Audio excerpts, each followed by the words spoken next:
Good evening बच्चों। इकरा, रमन, रंजीत, विजय, सारांश। इतना अंधेरा क्यों है? अरे नहीं भाई, अंधेरा कहाँ है? अरे अंधेरा कर रखा है क्या? कुछ अंधेरा है? ले भाई, उजाला कर दिया। क्या चाहिए?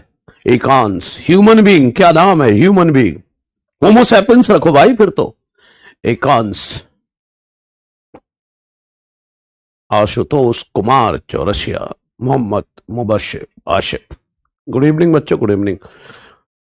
बिल्कुल। दिनेश, आदिल, अमरेंद्र, अमन। राधे राधे बच्चे।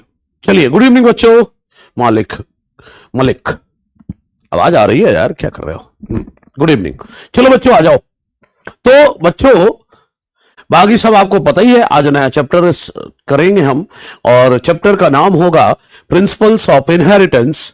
सबका मैसेज जा रहा है भैया, सबका जा रहा है। और सुनिए, principles of inheritance and variation. Mendel ने बहुत परेशान किया 10th में। अरे अब नहीं परेशान करेगा भाई, अपन है ना। ठीक है, स्टार्ट करते हैं। हाँ चलिए, आ जाइए।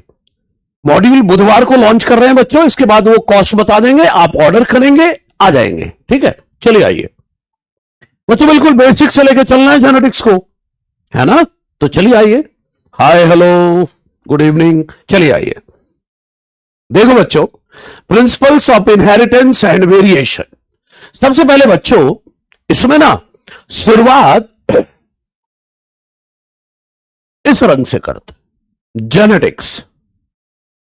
बच्चों जेनेटिक्स जो है,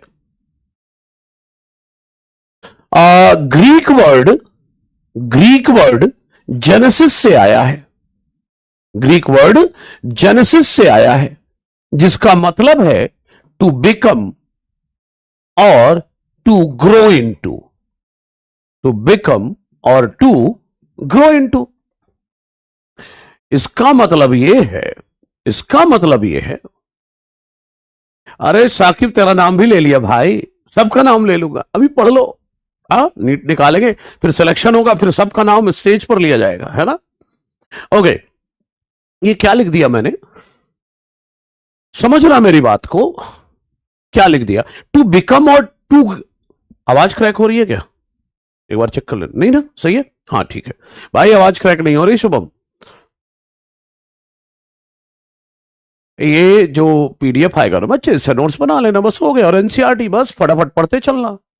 सबका कमेंट दिख रहा है। अब मैं स्टार्ट करता हूं बच्चों, है ना। ठीक है।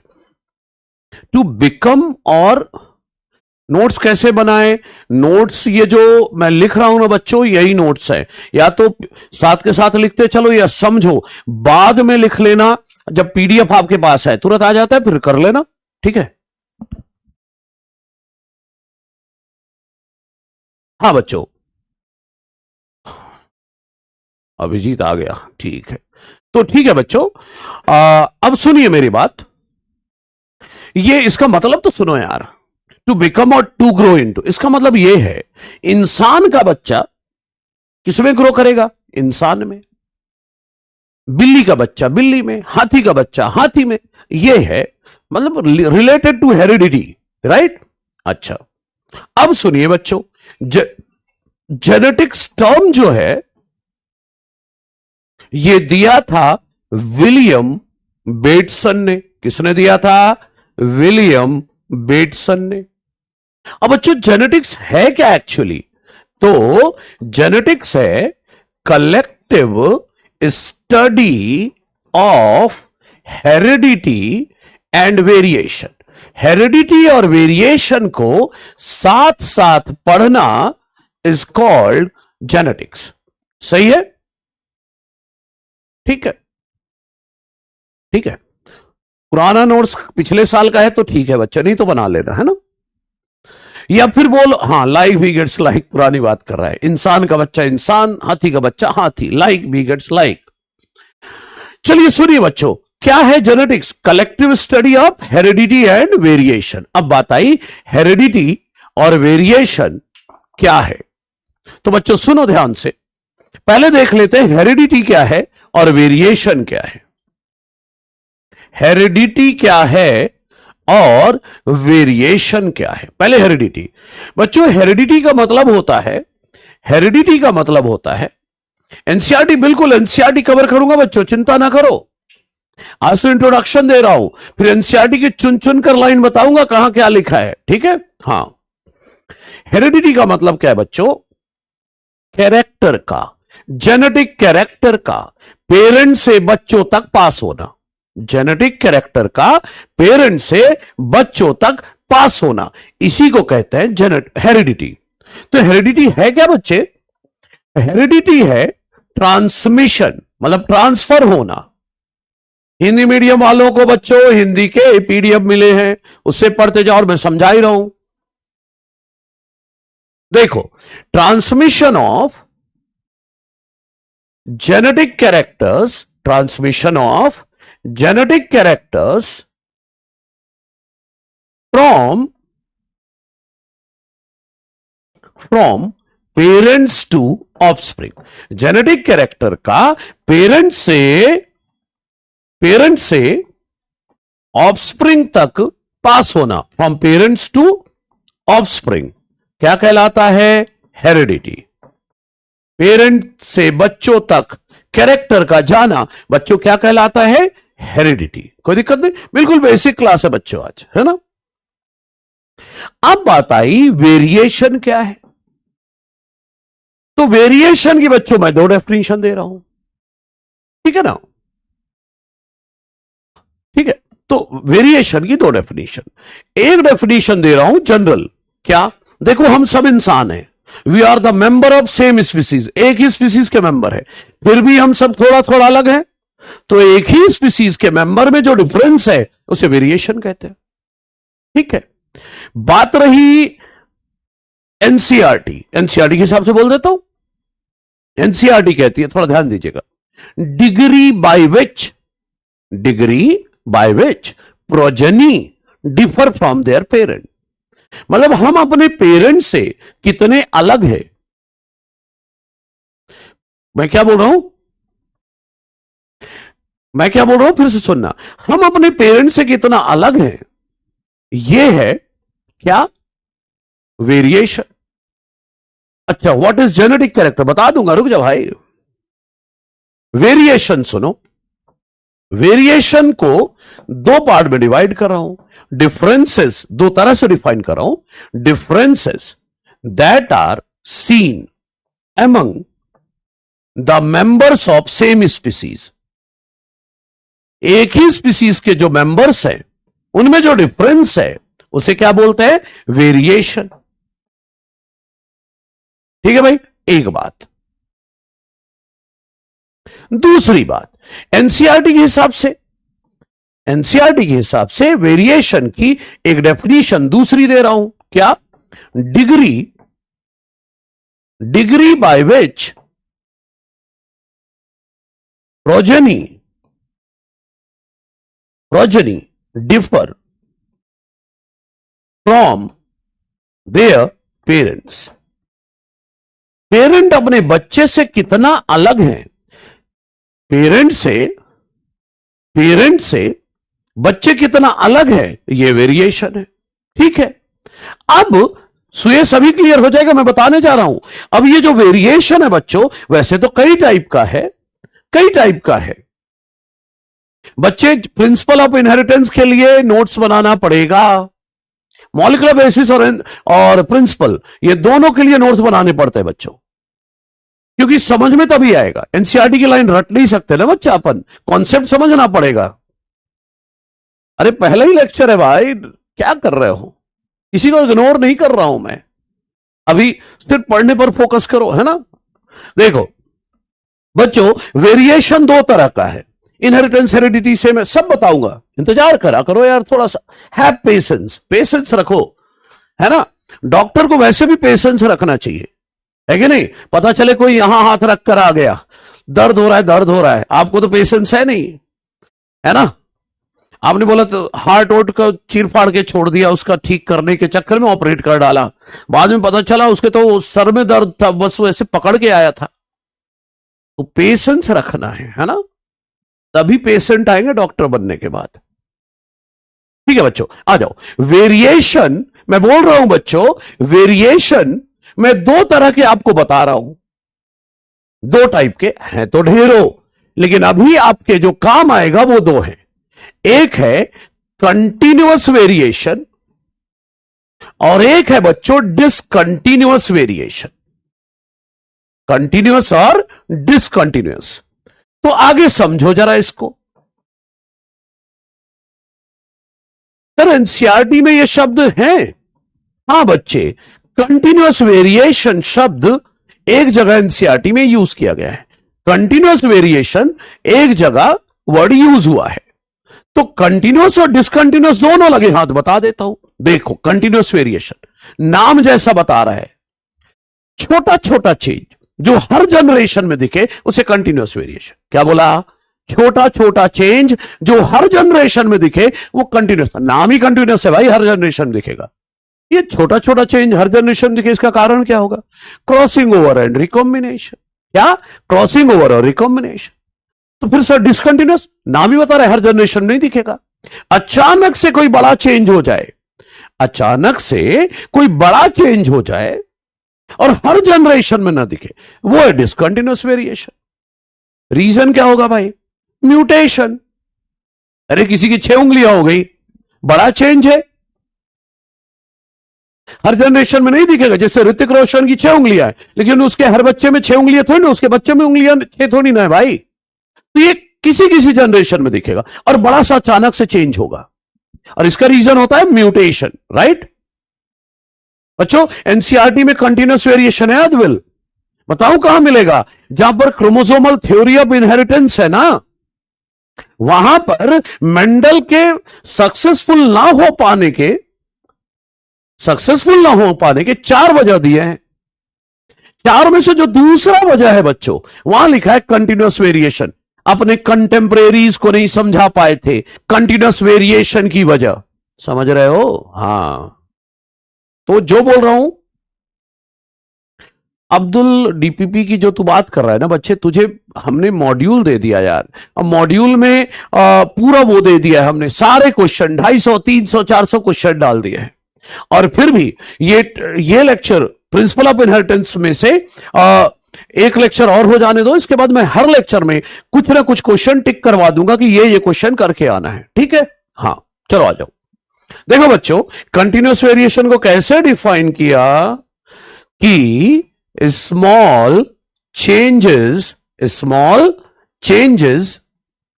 that appear in every generation, small changes that appear in every generation। सही है। रीजन क्या है? रीजन है इसका बच्चों क्रॉसिंग ओवर एंड रिकॉम्बिनेशन। क्या है? Crossing over and recombination. ठीक है, नॉर्मल बात हो गई है।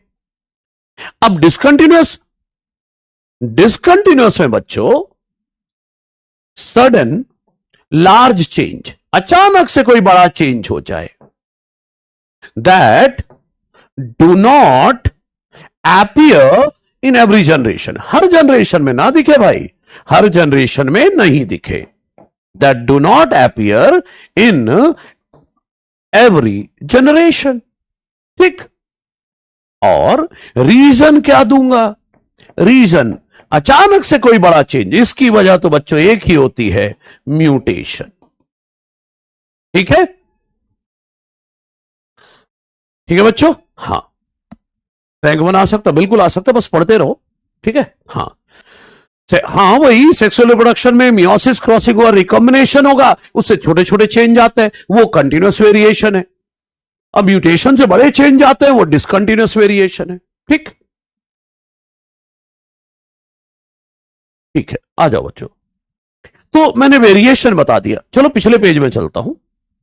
देखो, मैंने बोला था बच्चों कि हेरिडिटी और वेरिएशन दोनों को मिलाकर पढ़ना।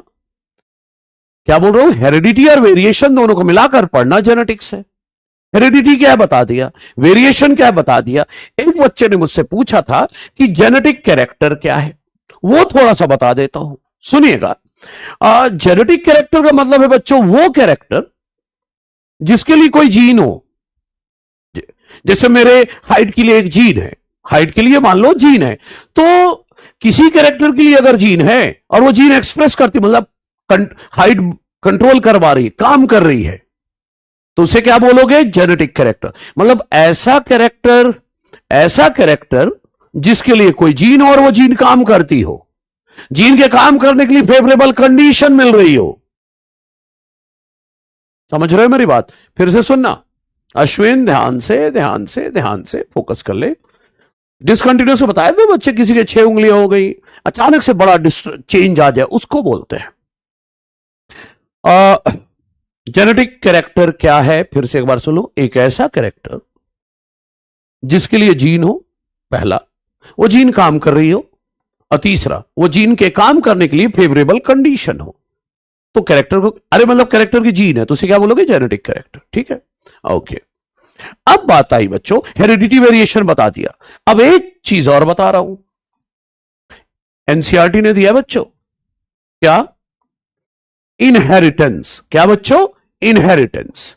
ध्यान देना भाई, क्योंकि अक्सर कंफ्यूजन होता है हेरिडिटी और इनहेरिटेंस में।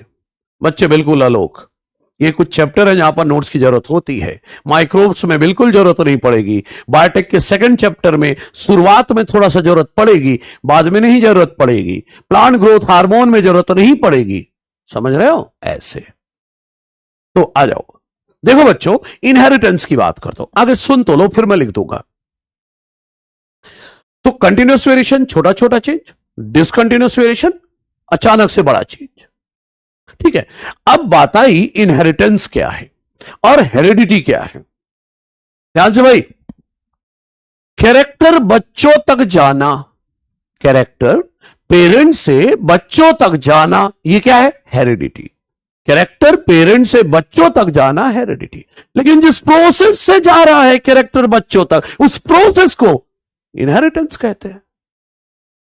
कैरेक्टर बच्चों तक जाना, हेरिडिटी, लेकिन जिस प्रोसेस से जा रहा है कैरेक्टर बच्चों तक, वो इनहेरिटेंस। मतलब जब प्रोसेस होगा तभी तो कैरेक्टर बच्चों तक जाएगा, तभी तो इसे कहते हैं बेसिस ऑफ हेरिडिटी। सही है, तो लिख देता हूं भाई, process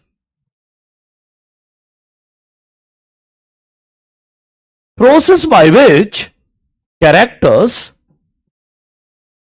are passed on, process by which characters are passed on from parents to offspring। Parent से बच्चों तक कैरेक्टर का जाना हेरिडिटी है, लेकिन जिस प्रोसेस से जा रहा है उस प्रोसेस को कहते हैं हेरिडिटी, प्रोसेस को इनहेरिटेंस, है ना। तो कैरेक्टर बच्चों तक जाना हेरिडिटी, और जिस प्रोसेस जा रहा है उसे क्या बोलोगे? इनहेरिटेंस। तो तभी तो एनसीईआरटी लिखती है भाई, it is the basis of heredity. ये क्या है? Basis of heredity. क्लियर है? हां, डिसकंटिन्यूअस वेरिएशन में बच्चे हर जनरेशन में अपीयर ही नहीं होगा तो चेंज कैसे दिखेगा? आई कलर जेनेटिक कैरेक्टर बच्चा, हाइट, ह्यूमन स्किन कलर, सब। अरे यार, हम जो भी हैं इज ड्यू टू जीन्स, है ना। ओके, तो हेरिडिटी और इनहेरिटेंस बता दिया। ठीक है भाई, अब मेरी बात करो, मैं बात करता हूं जेनेटिक्स, हेरिडिटी और वेरिएशन की स्टडी बता चुका। हेरिडिटी क्या है, वेरिएशन क्या है, इनहेरिटेंस क्या है, यह भी बता दिया। अब बच्चों, जेनेटिक्स शुरू करने के पहले कुछ लोगों का नाम लेना, उनको प्रणाम करना जरूरी है। उनको प्रणाम कर लेते हैं, इसके बाद शुरुआत करेंगे जेनेटिक्स की। एक्चुअली ना, बीच बीच में आता रहेगा, ये शब्द इसने दिया, ये शब्द इसने दिया, अरे एक जगह लिख के खत्म करो ना यार, एक बार याद कर लिया खत्म।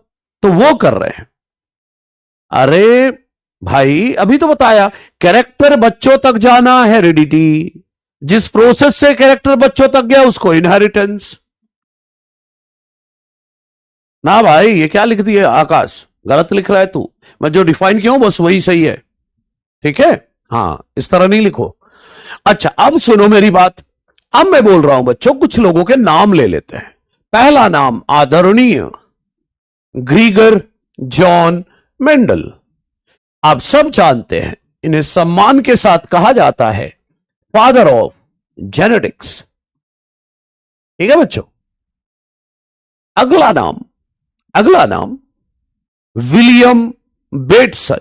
अगला नाम है विलियम बेटसन। ये जो विलियम बेटसन है बच्चों, इन्हें कहा जाता है फादर ऑफ मॉडर्न जेनेटिक्स। इन्होंने कुछ शब्द दिए थे, वो इंपॉर्टेंट है। फादर ऑफ मॉडर्न जेनेटिक्स है ये, वो इंपॉर्टेंट नहीं है, ना याद करो, चलो कोई बात नहीं। लेकिन बच्चों इन्होंने टर्म दिए थे, वो याद रखना है। इन्होंने टर्म दिया था, अभी तो बताया जेनेटिक शब्द दिया था, अभी थोड़ी देर में अलील बताऊंगा, वो शब्द भी इन्होंने दिया था। थोड़ी देर में होमोजाइगस बताऊंगा, ये टर्म इन्होंने दिया था। हेट्रोजाइगस बताऊंगा, ये शब्द भी इन्होंने ही दिया था।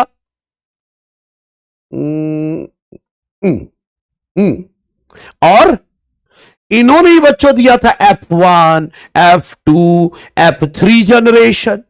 तो ये F1, F2, F3 जनरेशन जो शब्द यूज करते हो, वो भी इन्होंने ही दिया था। सही है बच्चे।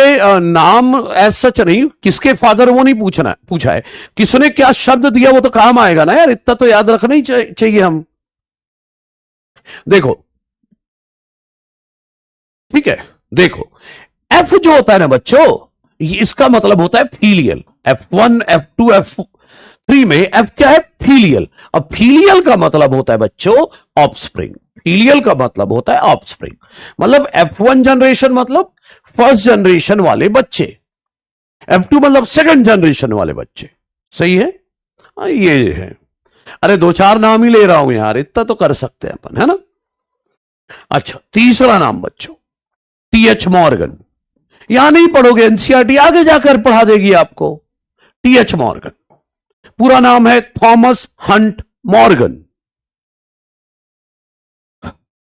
बच्चे ये किसके फादर है, इंपॉर्टेंट नहीं है रफीज, लेकिन शब्द क्या क्या दिया वो ध्यान रखना है अपन को। ठीक है, ठीक है। TH मॉर्गन या थॉमस हंट मॉर्गन, इन्हें कहा जाता है फादर ऑफ एक्सपेरिमेंटल जेनेटिक्स। अरे इनका नाम तो बार बार आएगा एनसीईआरटी में भी, फादर ऑफ एक्सपेरिमेंटल जेनेटिक्स या Drosophila genetics. Father of experimental genetics या ड्रोसोफिला जेनेटिक्स। फिर से बोलता हूं, किसके फादर है ये ना याद करो, शब्द किसने दिया, किसने क्या किया, वो ठीक है। ठीक है, हां सुनो, TH मॉर्गन ने शब्द दिया था, या बोलो TH मॉर्गन ने बच्चों एक्सपेरिमेंट किया था। ये तो एनसीईआरटी में भी है कि इन्होंने एक्सपेरिमेंट्स किए थे ऑन ड्रोसोफिला मेलानोगैस्टर। किस पर एक्सपेरिमेंट किया था? ड्रोसोफिला मेलानोगैस्टर पर। इसे फ्रूट फ्लाई कहते हैं, आप सब जानते हैं, फ्रूट फ्लाई पर काम किया था। अरे इन्होंने ही तो कॉन्सेप्ट दिया था भाई, linkage, sex linkage, right, crossing over का कॉन्सेप्ट दिया था। अब क्रिस क्रॉस इनहेरिटेंस, ये सब कॉन्सेप्ट इन्होंने दिया था, ये काम आएगा अपने। तो इन्होंने फादर किसके वो ना याद करो, लेकिन इनकी बाकी जानकारी दिमाग में रखो, कहीं ना कहीं काम आ जाए। गेव कॉन्सेप्ट ऑफ, क्या क्या कॉन्सेप्ट दिया था? लिंकेज का, सेक्स लिंकेज का, सब पढ़ेंगे एक एक करके। क्रॉसिंग ओवर का, या बोलो रिकॉम्बिनेशन का, और किसका कॉन्सेप्ट दिया था? क्रिस क्रॉस इनहेरिटेंस का, सब पढ़ेंगे। ये जो भी शब्द हैं ये हमें पढ़ना है आगे चलकर, तो अभी तो सिर्फ नाम ले रहा हूं कि ये कॉन्सेप्ट दिए थे इनको, इन्होंने इन कॉन्सेप्ट को दिया। ठीक है, और सुनिए, और सुनिए, ये और ये सबसे बड़ा काम इनका, इन्होंने पहली बार बताया था कि क्रोमोसोम पर ही जीन होते हैं, वो भी लीनियरली। हाँ भाई, फ्लाईमैन ऑफ जेनेटिक्स बाद वो सब नहीं करना है अपन को, इतना ही रखना है। चलो सुनो, मैं क्या बोल रहा हूं, इन्होंने पहली बार सजेस्ट किया था, इन्होंने पहली बार सजेस्ट किया था that genes are linearly arranged on chromosome. Genes जो है लीनियरली अरेंज्ड होते हैं on chromosome. Genes linearly arrange होते हैं क्रोमोसोम। क्या मतलब है सर? मतलब ये देखो, ये रहा क्रोमोसोम, ये रहा क्रोमोसोम, और इस पर यहां पर ए जीन है, या बी जीन है, या सी जीन है, या डी जीन है। तो इन्होंने बताया था कि क्रोमोसोम पर जो जीन्स होते हैं वो लीनियरली अरेंज्ड है। बच्चे, ईयर जब मैं बोलूं किसी साइंटिस्ट का तब याद करना, अदरवाइज नहीं, ठीक है। आ जाओ। तो बच्चों ये टीएच मॉर्गन का है, जीन लीनियरली अरेंज होते बताया था। अब टीएच मॉर्गन के बाद बच्चों अगला नाम और आखिरी, बस घबराना नहीं है, आ रहे हैं बैक टू ट्रैक। आखिरी नाम बच्चों ए गैरॉड का। बच्चों इन्हें कहा जाता है, भाई तीन चार नाम के बारे में तो थोड़ा सा जान ही सकते हैं अपन शुरुआत में। फादर ऑफ ह्यूमन जेनेटिक्स, इतनी मेहनत की है यार इन लोगों ने पढ़ने में। Human genetics and biochemical genetics, human genetics और बायोकेमिकल जेनेटिक्स के फादर कहते हैं इनको। पता है इनका नाम सबसे इंपॉर्टेंट क्यों है? क्योंकि इन्होंने पहला जेनेटिक डिसऑर्डर खोजा था जो मेटाबॉलिज्म से रिलेटेड है। इन्होंने पहला जेनेटिक डिसऑर्डर खोजा था जो मेटाबॉलिज्म से रिलेटेड है। और आप सब जानते हैं, बीमारी का नाम कमेंट कर डालो, बहुत लिख रहे हो, बीमारी का नाम लिखो, कौन सी खोजी थी? डिस्कवर्ड, फिर मैं देखता हूं किसने लिखा, discovered first human metabolic genetic disorder, metabolism से रिलेटेड जेनेटिक डिसऑर्डर खोजा था जिसका नाम है, इधर नहीं देगा ना,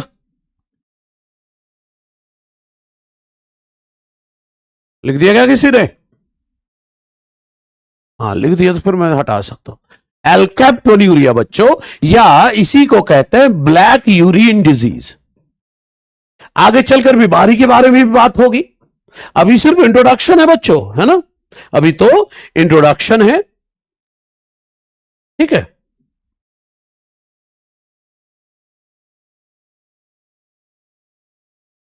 ठीक है, ये खोजा था इन्होंने पहला मेटाबॉलिक डिसऑर्डर जो जेनेटिक्स, हाँ लीनियर। अरे बच्चा धनंजय क्या कर रहा है? हमारा डीएनए कैसा है? लीनियर। तो क्रोमोसोम कैसा हुआ? लीनियर। तो जीन भी तो लीनियर ही होंगे भाई। ठीक है, आ जाओ। ये मतलब इनके बारे में कम से कम इतना तो जरूर याद रखो, और भी चीजें इनके बारे में इतना जरूर याद रखना है, ठीक है। चलिए अब बच्चों आते हैं अब अपन पढ़ना स्टार्ट करते हैं। ये इंट्रोडक्शन था साइंटिस्ट लोगों के नाम। देखो बच्चों, आज के लिए मेन मुद्दा भी यहां से आता है। अभी तक तो इधर उधर की बात कर रहे थे, अब आते हैं टर्मिनोलॉजी यूज्ड इन जेनेटिक्स। वैसे आप लोग पहले भी पढ़े हुए हैं, आप सबको पता है, फिर भी मुझे तो जीरो से पढ़ाना है। हाँ कॉम्पैक्टली अरेंज है, लेकिन है तो लीनियर भाई, ऐसे तो होता है।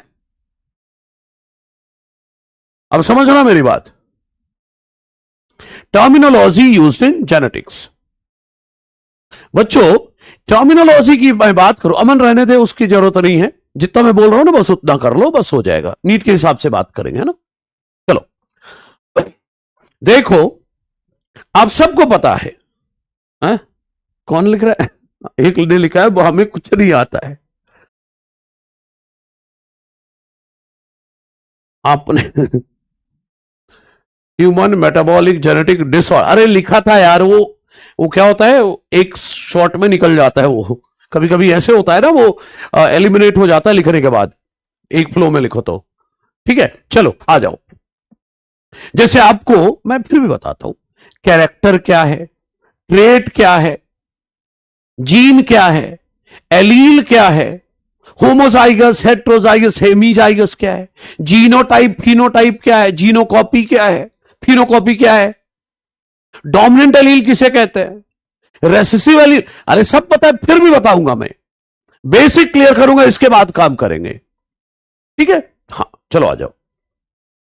तो चलो बच्चों, बिल्कुल बेसिक लेवल से शुरुआत करते हैं। अब जेनेटिक्स प्रणाम कर लिया लोगों को, अब आओ। पहला है बच्चों कैरेक्टर और दूसरा ट्रेट, ये दो को समझना है। एक कैरेक्टर समझना है और एक ट्रेट, ये दोनों साथ में लेके चलेंगे।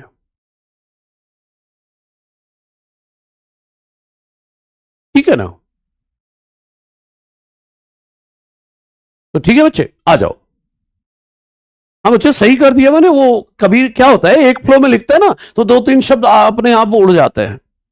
फैक्टर क्या है, सब आएगा रे, काहे को टेंशन ले रहा है। कैरेक्टर, देखो बच्चों, कैरेक्टर, कैरेक्टरिस्टिक फीचर।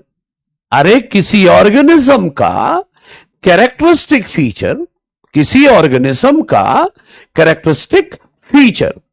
और ये जो कैरेक्टरिस्टिक फीचर है ना किसी ऑर्गेनिज्म का, पता है ये किससे आता है? Which is result of gene expression. संभालना, पहला ही बॉल बाउंसर नहीं होना चाहिए, ठीक है? हां तो संभाल लेना, मैं समझा रहा हूं, चिंता ना करो।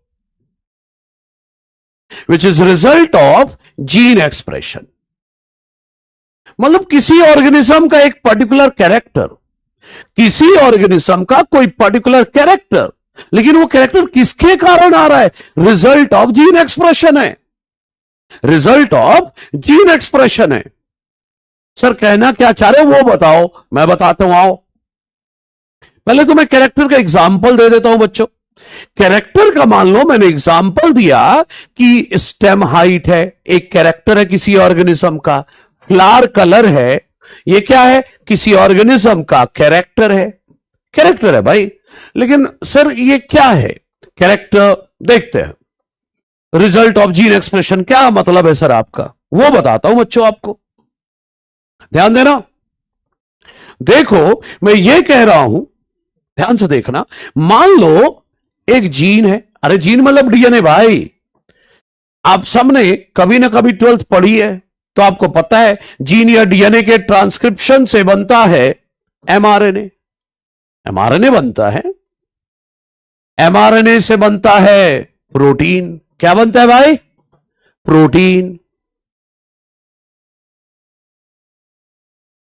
ठीक है? अरे जेनेटिक इंफॉर्मेशन से ही मनीष कैरेक्टर डिसाइड हो गए। तो डीएनए से एमआरएनए बनता है, एमआरएनए से प्रोटीन बनता है। अब ये जो बच्चों प्रोटीन है, प्रोटीन के नाम पर, एग्जाम्पल बोल रहा हूं, प्रोटीन के नाम पर बना मान लो एंजाइम्स। अब पता है ना, मोस्ट ऑफ द अरे कोई भी मॉर्फोलॉजिकल, एनाटॉमिकल, फिजियोलॉजिकल कोई सा भी कैरेक्टर हो शंभू, ठीक है? लेकिन मैं बिल्कुल बेसिक भाषा पर बात कर रहा हूं, ठीक है ना? तो मैं बोल रहा हूं डीएनए से एमआरएनए प्रोटीन बनता है। अब प्रोटीन जो है मोस्ट ऑफ द एंजाइम क्या होते हैं? प्रोटीन। तो एंजाइम बना प्रोटीन के नाम पर, प्रोटीन के नाम पर क्या बना? एंजाइम बना, सही है? अच्छा, अब ये जो एंजाइम बना, ये किसी सबस्ट्रेट को बच्चे, किसी सबस्ट्रेट को प्रोडक्ट में बदल देते हैं। किसमें बदल देते हैं? प्रोडक्ट में। और ये जो प्रोडक्ट बना भाई, ये कंट्रोल करता है for example character like stem height. कोई भी कैरेक्टर कंट्रोल कर सकता है। तो स्टेम हाइट कैरेक्टर कौन कंट्रोल करा रहा है? स्टेम हाइट कैरेक्टर कौन कंट्रोल करा रहा है? प्रोडक्ट। प्रोडक्ट कब बनेगा? जब एंजाइम बनेगा। बोले तो प्रोटीन बनेगा। प्रोटीन बनना ही तो जीन एक्सप्रेशन है भाई। जीन से एमआरएनए प्रोटीन बनना, यह है जीन एक्सप्रेशन। जीन एक्सप्रेशन क्या होता है? जीन से एमआरएनए और प्रोटीन बनना। तो जब जीन एक्सप्रेस होगा, मतलब जब जीन प्रोटीन बनाएगा, बोले तो एंजाइम बनाएगा, वही एंजाइम तो प्रोडक्ट बनवाएगा। और प्रोडक्ट हाइट कंट्रोल करता है, सही है? तो ठीक लिखा ना? किसी कैरेक्टरिस्टिक, कोई कैरेक्टरिस्टिक फीचर जो कि किसके कारण हो रहा है बच्चे? किसी जीन के काम करने के कारण वो कैरेक्टर आप में आता है। और एग्जांपल है स्टेम हाइट और फ्लावर कलर। अब ट्रेट क्या है? ट्रेट क्या है?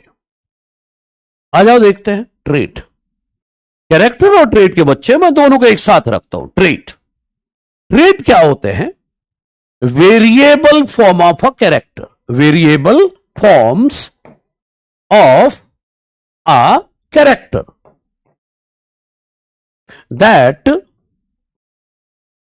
are inherited, जो कि इनहेरिट होते हैं। सुनो ना बच्चों, ध्यान से समझना भाई, हां ध्यान से कैरेक्टर के जो अलग अलग रूप होते हैं उन्हीं को क्या बोलते हैं? ट्रेट। नहीं, ऐसे नहीं समझ में आएगा भाई, एग्जाम्पल लेकर समझते हैं, एग्जाम्पल लेकर समझते हैं। मान लो बच्चों, अभी मैंने बोला स्टेम हाइट जो है कैरेक्टर है, राइट। फ्लावर कलर कैरेक्टर है। मैंने अभी बोला स्टेम हाइट जो है एक कैरेक्टर है, स्टेम हाइट एक कैरेक्टर है, फ्लावर कलर भी एक कैरेक्टर है। तो फ्लावर कलर थोड़ी ना अगले जनरेशन को जाता है, सही है?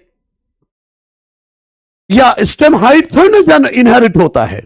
कैरेक्टर एक्सटर्नल इंटरनल दोनों हो सकता है बच्चों, ठीक है। अब सुनो मेरी बात, स्टेम हाइट जो होता है बच्चों, स्टेम हाइट जो होता है वो दो तरह का होता है, टॉल और ड्वार्फ। तो स्टेम हाइट के दो वेरिएबल फॉर्म है, स्टेम हाइट के दो वेरिएबल फॉर्म है, टॉल और ड्वार्फ। वही है ट्रेट। स्टेम हाइट नहीं इनहेरिट होती, टॉल और ड्वार्फ इनहेरिट होता है, सही है। इसी तरह फ्लावर कलर, फ्लावर कलर दो तरह के हैं मटर में, एक वायलेट फ्लावर एक व्हाइट फ्लावर। तो ये जो वायलेट और व्हाइट फ्लावर है ये इनहेरिट होंगे बच्चों, तो ये हो गए ट्रेट। तो स्टेम हाइट एक कैरेक्टर है जिसके दो वेरिएबल फॉर्म है, टॉल और ड्वार्फ, वो ट्रेट है, सही है। फ्लावर कलर कैरेक्टर है, उसके दो रूप है, वायलेट और व्हाइट, वो ट्रेट है। इनहेरिट कौन हो रहा है? कैरेक्टर नहीं, ट्रेट। टॉल ड्वार्फ इनहेरिट होता है, स्टेम हाइट से क्या लेना देना, वो तो नहीं इनहेरिट हो रहा है, सही है बच्चों? हाँ बच्चे, बिल्कुल श्रवण बिल्कुल सही बोल रहे हैं बच्चों। कैरेक्टर और ट्रेट ओके है, सबसेट कुछ भी हो सकता है बच्चे। जैसे स्किन कलर कंट्रोल करने के लिए मेलानिन पिगमेंट चाहिए, उसका सबसेट क्या होता है? टायरोसिन, उससे मेलानिन बनता है, ठीक है, ओके। ओके बच्चों, कैरेक्टर और ट्रेट हो गया। अब दो अलग तकलीफ देने वाली बात हो सकती है, एलील वाला, तो बहुत ध्यान से समझना, ध्यान से समझना बच्चे। टाइफाइड के लिए डॉक्टर से कंसल्ट करो, उन्होंने जो मेडिसिन लिखी हो आपको उसे फॉलो करें, बिल्कुल ईमानदारी से, बढ़ना नहीं चाहिए, वो नहीं दिक्कत होती है, सही है। हाँ बिल्कुल राहुल, पढ़ेंगे आगे ये सब।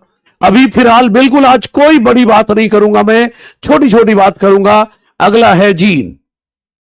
देखो बच्चों, ये जो जीन है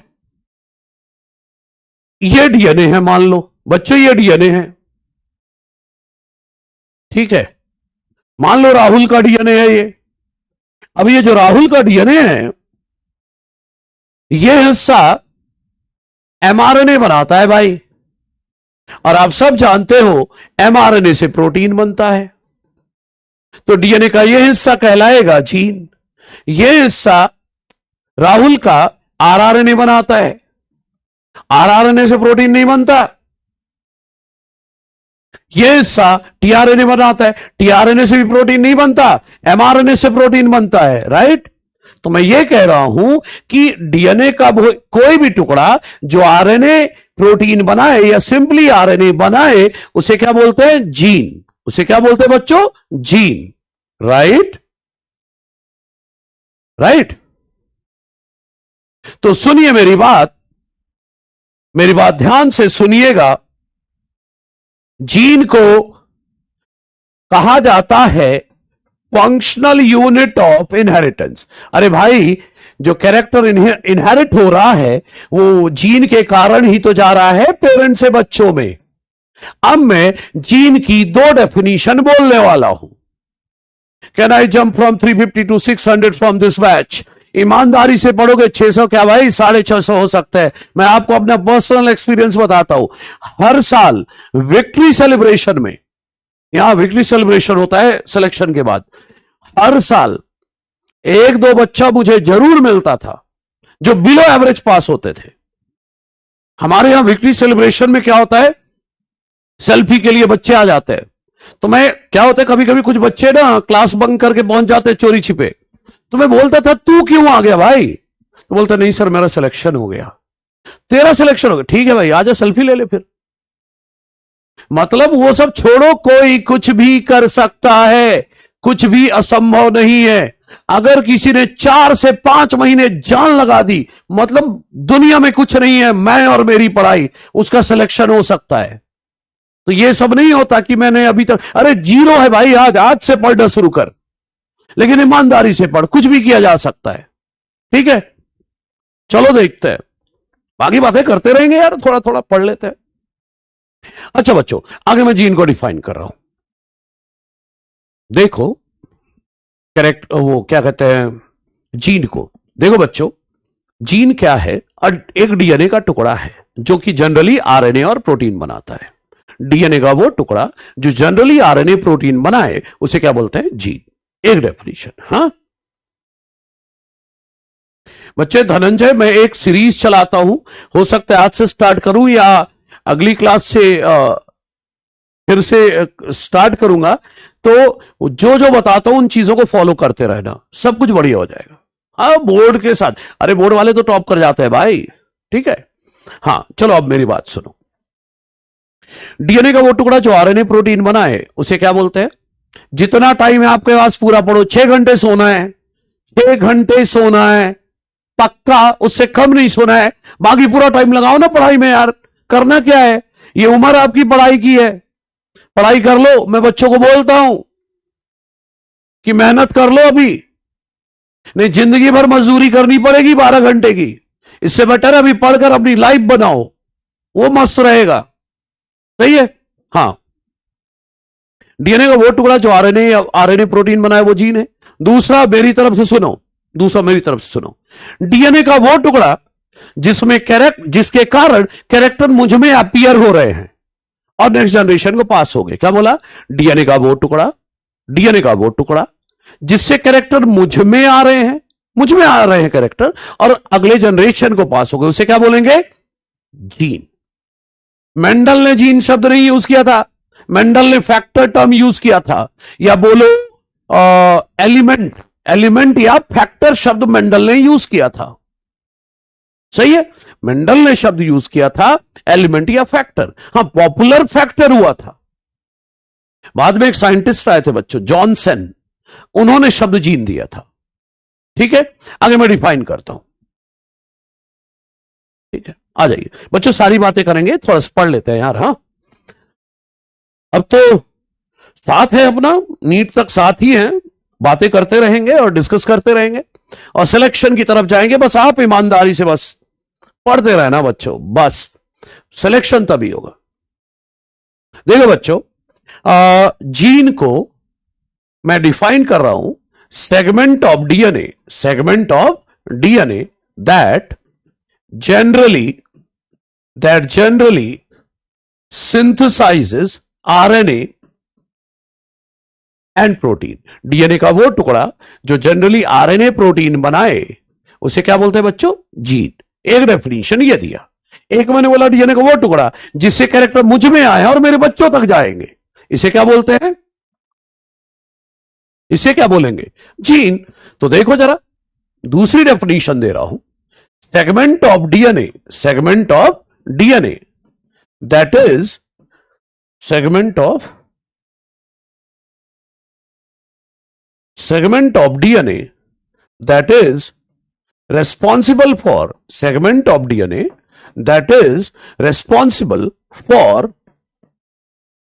appearance of character,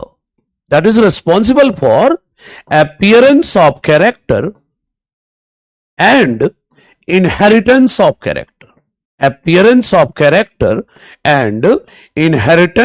character, बिल्कुल छोटे बच्चों वाली चीजें बढ़ा रहा हूं अभी मैं, अगली क्लास से लेवल बढ़ा देंगे। ठीक है, तो डीएनए का वो टुकड़ा जो जनरली आरएनए प्रोटीन बनाए, वो जीन है। या बोलो डीएनए का वो टुकड़ा जिससे कैरेक्टर मुझ में आए हैं और अगली जनरेशन को पास होंगे, वो जीन है। क्या बच्चों, ये देखते हुए मैं बोल सकता हूं, देखो ना वो वाले डायग्राम को देखकर बोलूं, देखो ना ये जीन, ये डीएनए का टुकड़ा जो एमआरएनए प्रोटीन बनाए, या ये जो आरआरएनए बनाए या टीआरएनए बनाए, इनको जीन बोलेंगे, इन्हें जीन बोलेंगे। बच्चों, जो टुकड़ा कुछ ना बनाए, इसे तो जीन नहीं बोलूंगा ना, इसे जीन नहीं बोलूंगा। जो बनाए वो जीन है। सही है? I am student of BSc nursing second semester.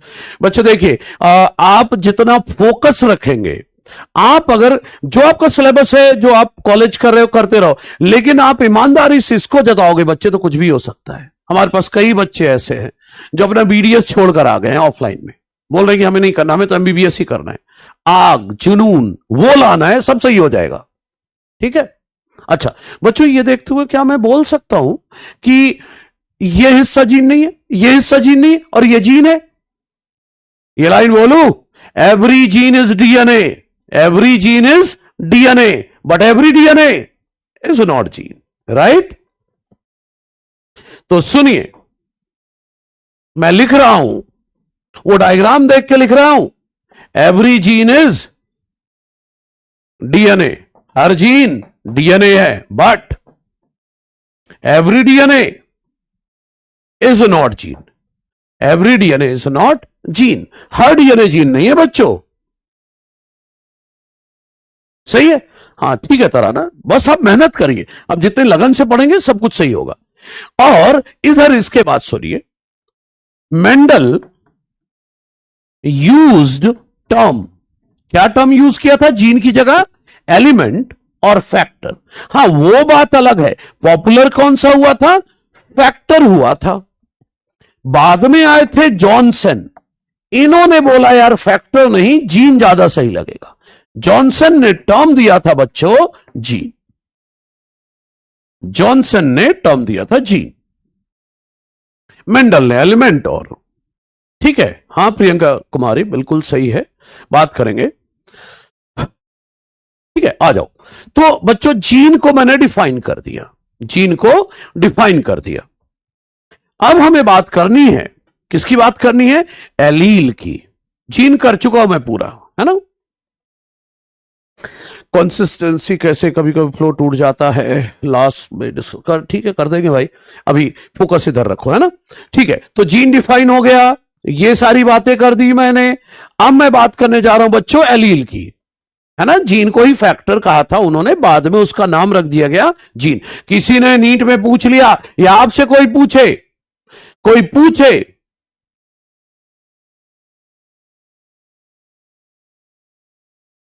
बच्चे, आज एनसीईआरटी नहीं पढ़ना यार, है ना? कल से आ जाएगी एनसीईआरटी, आज तो बच्चे सिर्फ वही है यार, आज तो इंट्रोडक्शन है ना बच्चों। कोई पूछे केमिकली जीन क्या है, चलो आंसर लिखो, चलो बोलो, केमिकली जीन इज व्हाट? चलो बाद में मैं पढ़ाऊंगा allele. Every DNA is not gene.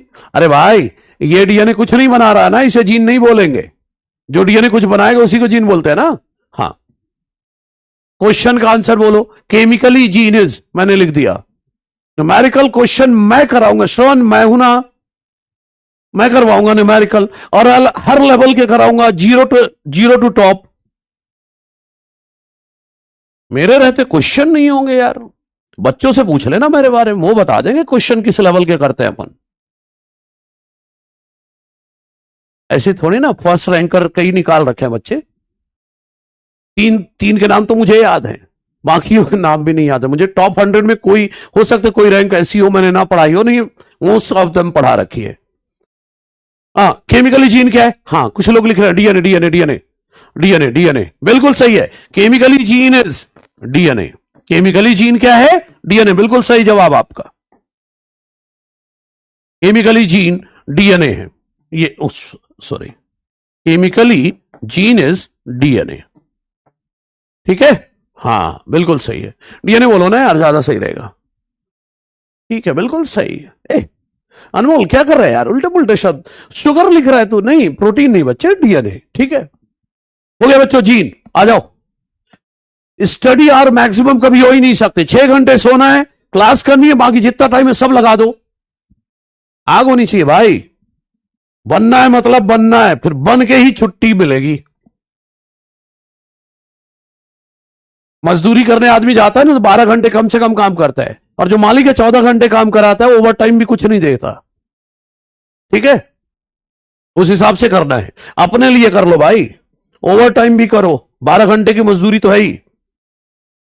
चलो आ जाओ, अब जीन के बाद आया बच्चों एलील्स, ये संभाल लेना यार, हाँ, ये संभाल लेना, मैं पूरी कोशिश करूंगा आपको समझाने की।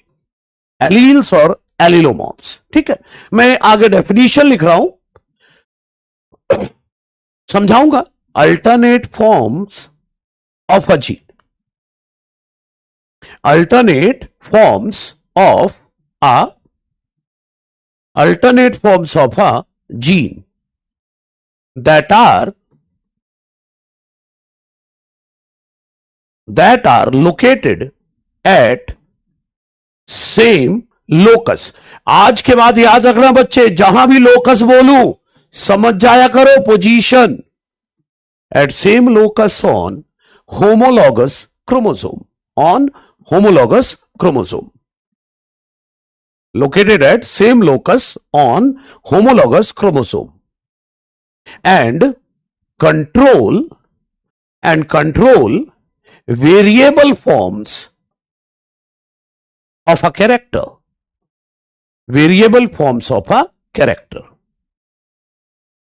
ठीक है, अब समझना मेरी बात को। नहीं, अभी डेफिनेशन ना पढ़ो, आप तो अभी कॉन्सेप्ट समझो जो मैं समझा रहा हूं, बाकी बातें बाद में होंगी। देखो बच्चों, मान लो ये क्रोमोसोम 1 की पहली कॉपी है, ये क्रोमोसोम 1 की दूसरी कॉपी है, ये क्रोमोसोम 1 और 1 है, तो क्रोमोसोम 1 और 1 को क्या बोलोगे? Homologous chromosome. क्रोमोसोम 1 और 1 को क्या बोलोगे? Homologous chromosomes. इसी तरह मान लो यहां पर क्रोमोसोम 2 और 2 है, क्रोमोसोम 2 और 2 है, ये भी क्या है? Homologous chromosomes, homologous chromosomes. ठीक है, अब समझना, मैं किसी के कैरेक्टर कुछ नहीं पढ़ने, किसी का कुछ ये नहीं करने वाला हूं।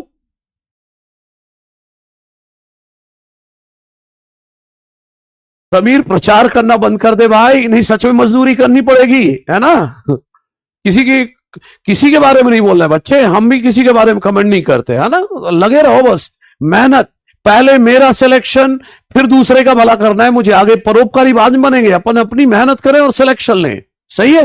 हाँ, नहीं तो जिंदगी भर यही चलता रहेगा, है ना, हमारा नेता कैसा हो वाला। ठीक है, चलो आ जाओ। देखो बच्चों, अभी मैं कुछ बात नहीं कर रहा, ना कमेंट पढ़ने जा रहा हूं, अब जब तक अलील ना समझा लूं। ठीक है, आ जाओ। देखो बच्चों, टी नाम की एक जीन है, टी नाम की अक्षत अरे यार, तू भी यार, रॉयल स्टेटस होता है डॉक्टर का। ठीक है, अच्छा सुनो बच्चों, टी नाम की जीन है, क्या है? टी नाम की जीन है, वो 2 टाइप की होती है, कैपिटल और स्मॉल। समझना, टी नाम की जीन है, 2 टाइप की होती है, कैपिटल और स्मॉल। और कहां प्रेजेंट होता है? अगर कैपिटल टी यहां है तो स्मॉल टी यहां है, तो एक ही जीन के 2 लोकस है, एक ही जीन के 2 फॉर्म है और सेम पोजीशन पर है बच्चों। ऐसा नहीं होगा कि कैपिटल टी यहां है तो स्मॉल टी यहां होगा, नहीं होगा, ना यहां होगा, होमोलॉगस क्रोमोसोम पर होगा, सेम पोजीशन पर, सेम पोजीशन पर होगा बच्चे। ये अलग से ही आ जाता है, समझ रहे हो? मैं बोल रहा हूं टी नाम की जीन है, वो 2 टाइप की है, कैपिटल टी और स्मॉल टी, और सेम पोजीशन पर मिलेगा ऑन होमोलॉगस क्रोमोसोम। सही है, ठीक है। समीर मुझे नहीं हर्ट हो रहा बच्चे, लेकिन मैं ये कह रहा हूं कि अपना फोकस अपन पढ़ाई पे कर लेते हैं बच्चा, है ना। बाकी ठीक है, रेस्पेक्ट सारे टीचर्स को है, मैं कभी किसी टीचर के खिलाफ नहीं बोलता, और सब सम्माननीय है ना। लेकिन जब अपन ऐसी जगह बैठे कि हम पढ़ने बैठे हैं ना, तो अपन को पहले डॉक्टर बन लेना है, फिर सबका प्रचार करेंगे। यार अपन काय को टेंशन लेते हो, सबका करेंगे। ठीक है, हाँ। देखो, तो एक ही जीन के 2 टाइप है, capital T small T, same position पर है ऑन होमोलॉगस क्रोमोसोम। और सुनो तो सुनो, और दोनों variable form of height control कर रहे हैं, दोनों variable form of height control कर रहे हैं, एक टॉल एक ड्वार्फ। ठीक है, और variable form of character, tall और ड्वार्फ को कंट्रोल कर रहे हैं। समझ रहे हो? होमोलॉगस क्रोमोसोम समझ गया ना, क्रोमोसोम 1 और 1, 2 और 2, ये होमोलॉगस है। और ठीक है, मैं सारी बातें करूंगा, तो एक बार डिफाइन फिर से पढ़ते हैं। Alternate form of a gene, एक ही जीन के 2 टाइप, कहां लोकेटेड है? सेम पोजीशन पर, ऑन होमोलोगस क्रोमोसोम और कंट्रोल करते हैं एक ही कैरेक्टर के वेरिएबल फॉर्म। स्टेम हाइट का एक वेरिएबल फॉर्म है टॉल और एक है डॉर्फ। सही है? ओके, हो गया बच्चों? आगे सुनिए। मान लो कैपिटल टी स्मॉल टी है बच्चों, इन दोनों को क्या बोला जाए? इन दोनों को क्या बोला जाए? एलील बोल दूं कैपिटल टी स्मॉल टी को? एलील्स। इसी तरह मान लो बच्चे, मान लो यहां पर कैपिटल आर स्मॉल आर है, तो इन्हें भी क्या बोलोगे? एलील्स। समझते रहे ना? या मान लो कैपिटल पी स्मॉल पी है, इन्हें क्या बोलोगे? एलील्स। मान लो यह कैपिटल आर, नहीं आर तो उधर लिख दिया, एक सेकंड, मान लो यहां लिख दिया कैपिटल बी स्मॉल बी, ये क्या है? एलील्स है। एलील्स है बच्चों। एक ही जीन के दो टाइप सेम पोजीशन पर होते हैं। बच्चे variable form of a character लिख दो या टू टाइप्स ऑफ ट्रेट लिख दो, एक ही बात है। सही है? Variable form of character trait ही तो होता है। ठीक है, अब मेरी बात सुनिएगा। देखो कैपिटल टी स्मॉल टी क्या है? कैरेक्टर। कैपिटल आर स्मॉल क्या है? Character. Sorry, capital T small T allele, capital R small R allele, capital B small B allele, capital B small B allele. समझ गए? अरे ऐसे सुनो ना, टी टी एलील है, आर आर एलील है, बी बी एलील है, P P allele है। लेकिन किसी ने पूछा टी और आर क्या है, वो तो बताओ। टी और आर क्या है भाई? एलील नहीं है, ये दो अलग अलग जीन है। इनको क्या बोलोगे? Non alleles. पी और बी क्या है भाई? Non alleles. अरे सिंपल भाषा में यूज करो यार, मैं बोलता हूं, ध्यान सुनना। सिमिलर लेटर एलील है और जो अलग अलग लेटर हैं वो नॉन एलील है। बोलो दो अलग अलग जीन है। यथार्थ सब बोलूंगा, मैं सब बताऊंगा, चिंता ना करें। मैं ये बोल रहा हूं टी टी एलील है, आर आर एलील है, पी पी एलील है, बी बी एलील है, लेकिन टी और आर नॉन एलील है, टी और पी नॉन एलील है, आर और पी नॉन एलील है, बी और आर नॉन एलील है। सेम लेटर जो है वो एलील है और अलग अलग जो लेटर हैं वो नॉन एलील है। ये बोलो दो डिफरेंट जीन है। सही है? अब बच्चों एलील नॉन एलील तो मैंने बता दिया। अब कुछ लोगों जेन्युइन है उनका डाउट कि सर मान लो मेरे पास कैपिटल ए है, ठीक, तो मेरे पास दो एलील हैं या नहीं? हाँ है बच्चे, ये जस्ट डेफिनीशन है और डेफिनीशन पॉपुलेशन में दी जाती है। मेरे पास मान लो कैपिटल टी स्मॉल टी है, तो मैं हेट्रोजाइगस हूं टी के लिए। मेरे पास कैपिटल आर है, तो मैं होमोजाइगस हूं आर के लिए। लेकिन पॉपुलेशन में तो आर के दो टाइप है ना, मेरे पास कैपिटल आर है, लेकिन बाकी किसी के पास स्मॉल आर भी है, यह मतलब होता है। ठीक है? होमोलोगस लिख दिया, 1 1 2 2, ये सेम क्रोमोसोम को होमोलोगस बोलते हैं।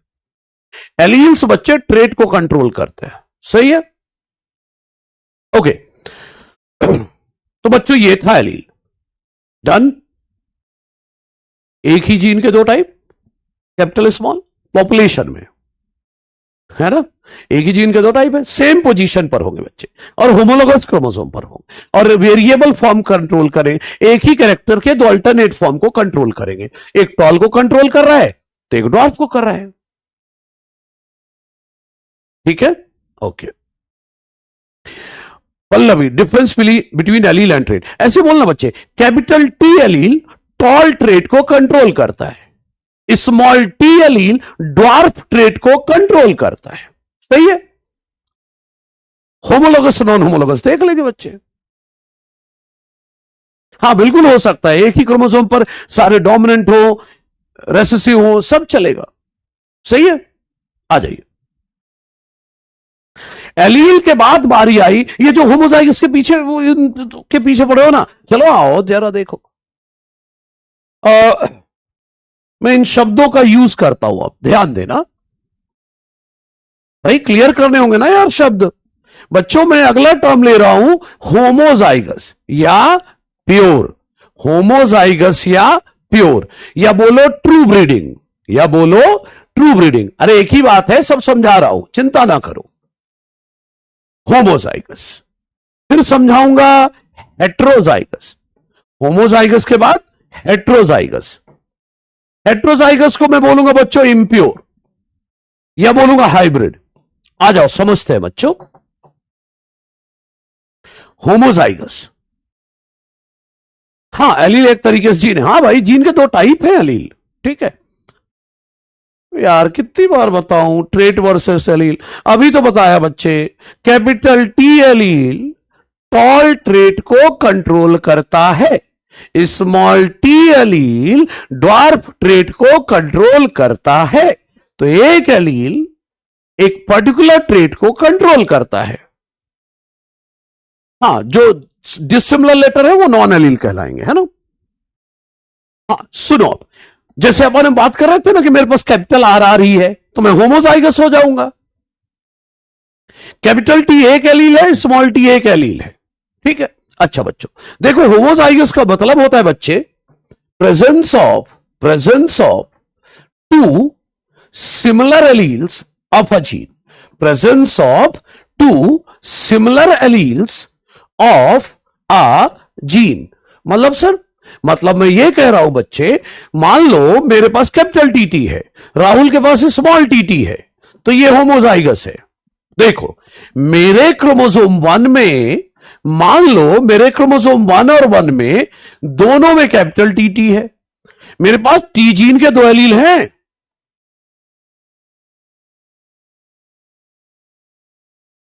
ध्यान से समझना, मेरी बात ध्यान से समझना। मैं बोल रहा हूं टी जीन के मेरे पास दो एलील हैं, लेकिन दोनों सेम टाइप के तो होमोजाइगस, अलग टाइप के है तो हेट्रोजाइगस। इसी तरह राहुल क्लास में तो नहीं है भाई कोई, बोले मेरे को स्मॉल टीटी बना दिया, स्मॉल टीटी है, स्मॉल टीटी है, स्मॉल टीटी है, तो स्मॉल टीटी ये भी होमोजाइगस। भाई मेरे पास टी जीन के दो एलील हैं, लेकिन दोनों सेम टाइप के, तो होमोजाइगस हूं मैं। राहुल के पास टी जीन के दो एलील हैं, दोनों स्मॉल टी है, वो भी होमोजाइगस है, लेकिन अलग अलग हुआ तो heterozygous. Presence of two dissimilar alleles, presence of two dissimilar alleles of a gene, presence of two dissimilar, एक second, two dissimilar alleles of a gene. अब राहुल तो हो गया, अब किसका नाम लूं भाई? चलो अक्षत को रखते हैं अब यहां पर। मान लो अक्षत के पास कैपिटल टी स्मॉल टी है, भाई यहां कैपिटल टी है उसमें और यहां स्मॉल टी है, तो अक्षत के पास भी टी जीन के दो एलील हैं, राइट, लेकिन दोनों अलग अलग हैं, तो वो हेट्रोजाइगस, इंप्योर हो गया या हाइब्रिड हो गया। सही है, ठीक है भाई। हाँ नहीं, होमोलॉगस का होमोजाइगस से कोई मतलब नहीं है। क्रोमोसोम 1 1 2 2 ये होमोलॉगस होता है। हो गया बच्चों होमोजाइगस हेट्रोजाइगस? हाँ बिल्कुल, टेट्राप्लॉइड में 4 एलील हो जाएगा, बिल्कुल सही है। अब सुनिए मेरी बात, होमोजाइगस हो गया, हेट्रोजाइगस, एक नया शब्द ला रहा हूं, आप में से कई जानते होंगे, हेमीजाइगस। देखो ध्यान से समझना मेरी बात, ध्यान से समझना, हेमीजाइगस। हम डिप्लॉइड हैं, हर क्रोमोसोम 2 बार है, हम डिप्लॉइड हैं, हर क्रोमोसोम हमारे में 2 बार है, तो जीन के 2 एलील है हमारे पास, जीन के 2 एलील है हमारे पास। लेकिन मान लो हम डिप्लॉइड हैं, अगर अगर अगर अगर एक जीन का कहीं एक ही एलील मिल जाए, एक जीन का एक ही एलील हो, दूसरा हो ही नहीं, तो हेमीजाइगस। हम डिप्लॉइड हैं, हर क्रोमोसोम 2 बार है, 2 बार है तो एलील भी 2 बार होंगे, लेकिन मैं बोल रहा हूं हम डिप्लॉइड हैं। लेकिन अगर किसी जीन का एक ही एलील हो ना, तो उसे हेमीजाइगस कहेंगे। आ जाओ देखते हैं हेमीजाइगस। हेमीजाइगस बच्चों, हेमीजाइगस का मतलब है इन डिप्लॉइड ऑर्गेनिज्म, डिप्लॉइड है, हर क्रोमोसोम 2 बार है, in diploid organism presence of, in diploid organism, presence of single allele of a gene, diploid organism में presence of single allele of a gene, हम diploid हैं, लेकिन एक जीन का एक ही एलील हो जाए तो हेमिजाइगस बच्चों। एग्जाम्पल दूं? हाँ बिल्कुल, हम डिप्लॉयड हैं, हमारे पास हर क्रोमोसोम 2 बार है, लेकिन एक्स और वाई तो एक एक बार है। तो सुनो, एग्जाम्पल सुनो, human males are hemizygous, human males are hemizygous for sex linked genes, for sex linked genes. Sir ये सेक्स लिंक्ड जीन्स क्या होते हैं? अरे कुछ नहीं भाई, genes present on sex chromosome, जो जीन सेक्स क्रोमोसोम पर होंगे उन्हीं को सेक्स लिंक्ड जीन कहेंगे। सही है? अरे मतलब एक्स और वाई पर, जो जीन एक्स और वाई पर है वो सेक्स लिंक्ड जीन है, लेकिन मेल बच्चे, हाँ मेल, हाँ देखो बच्चों, देखो मेल का ये एक्स है, मेल का ये एक्स है, और ये मान लो वाई है, ये वाई है। ह्यूमन मेल की बात कर रहा हूं, सही है? अरे जब क्रोमोसोम अलग है बच्चों, तो जीन भी तो अलग हैं, सही है? फीमेल नहीं होगी अभी तक, उसके पास तो 2 एक्स है ना बच्चे, सेम है। अच्छा, तो मेल में एक्स में मान लो यहां ए है, बी है, सी है, लेकिन ये क्रोमोसोम ही अलग है भाई, तो जीन भी तो अलग होगा, जीन भी तो अलग होगा। मान लो यहां पी है, यहां क्यू है, तो देखो ना, पी जीन के कितने तरह के अलील है? पी का एक ही अलील हो सकता है, क्योंकि वाई तो एक ही है, ठीक है? एक्स एक ही है मेल में, तो एक ही अलील होगा। पूरी बात नहीं कर रहा हूं, देखो, do not take it otherwise. अभी किसी ने कमेंट नहीं किया, मैं अपनी तरफ से बोल रहा हूं, इसको पूरी तरह से अभी नहीं समझाया जा रहा है, आधा समझ रहे हो। जब सेक्स लिंकेज पढ़ाऊंगा ह्यूमन में, तो इसको फिर से दोबारा बात उठाऊंगा, सही है?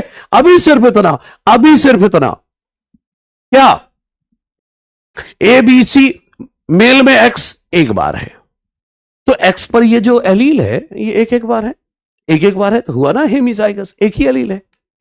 क्योंकि एक्स की दूसरी कॉपी होती तो दूसरा एबीसी हो जाता, एक ही एबीसी है। वाई में पी और क्यू है, एक ही एलील है। हाँ, सुनिए, हो सकता है किसी मेल में स्मॉल एबीसी हो, है ना? एबीसी के 2 एलील हैं, मेल में 2 तरह के हैं एबीसी, कुछ लोगों में कैपिटल एबीसी है, कुछ में स्मॉल एबीसी है, राइट? लेकिन एक बंदे में तो एक ही एलील है ना, ए का, बी का, सी का, पी का और क्यू का, तो हुआ ना हेमिजाइगस। बिल्कुल, मेल ड्रोसोफिला भी हेमिजाइगस होगा, मतलब जीन जो सेक्स क्रोमोसोम पर है उनके लिए हेमिजाइगस। मेल की बात की मैंने यहां पर, ठीक है? हाँ भाई, बर्ड्स में फीमेल में हो जाएगा, पढ़ेंगे आगे। तो बच्चों, हेमिजाइगस क्लियर है सभी को? मेल भाई सेक्स डिटर्मिनेशन में श्रमण डिस्कस करना उसको, है ना? अभी ना डिस्कस कर बच्चा, लोग उलझ जाएंगे बेकार में, अपन को उलझाना नहीं है, लोगों को सुलझाना है। तो बच्चों देखो, क्या क्या डिफाइन कर चुका हूं? कैरेक्टर, ट्रेट, जीन, एलील, ठीक? Homozygous, heterozygous, hemizygous. SRY gene, sex determining region on Y chromosome, ये होता है एसआरवाई जीन। टीएडीएफ जीन को कहते हैं। ये बात की बात है, अभी कोई बात नहीं करनी है बच्चों। इसके बाद चलो ना लेकर आता हूं जीन, बेसिक पढ़ा रहा हूं। हेट्रोजाइगस में एक जीन के 2 एलील थे भाई, कैपिटल टी भी था, एक ही बंदे में स्मॉल टी भी था, लेकिन यहां सिर्फ टी है तो टी ही है, स्मॉल टी नहीं मिलेगा, क्योंकि क्रोमोसोम ही एक बार है। पॉपुलेशन स्टडी फॉर एलील, बिल्कुल सही है। देखो भाई, अब मैं कुछ शब्द और लेकर आ रहा हूं, क्या? Genotype, phenotype. बच्चों ध्यान से सुनना, जीनोटाइप हाइट के लिए प्लांट का जेनेटिक कंपोजिशन क्या हो सकता है, हिंदी बोलूं, आनुवांशिक संगठन क्या हो सकता है। मैं ये कह रहा हूं, प्लांट हाइट के लिए जीन का कंपोजिशन क्या है प्लांट में? या तो कैपिटल टीटी है, या तो स्मॉल टीटी है, या कैपिटल टी स्मॉल टी है। यही है जीनोटाइप। लोकस मतलब पोजीशन, जीनोटाइप।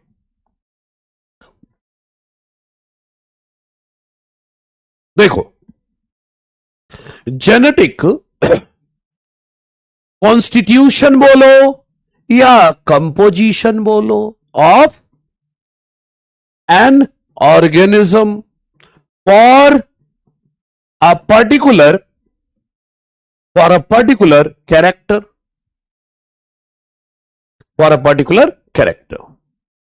मान लो हाइट के लिए प्लांट में क्या क्या कंपोजिशन पॉसिबल है जीन की, ये तो कैपिटल टी टी। पानी पी लेता हूं यार।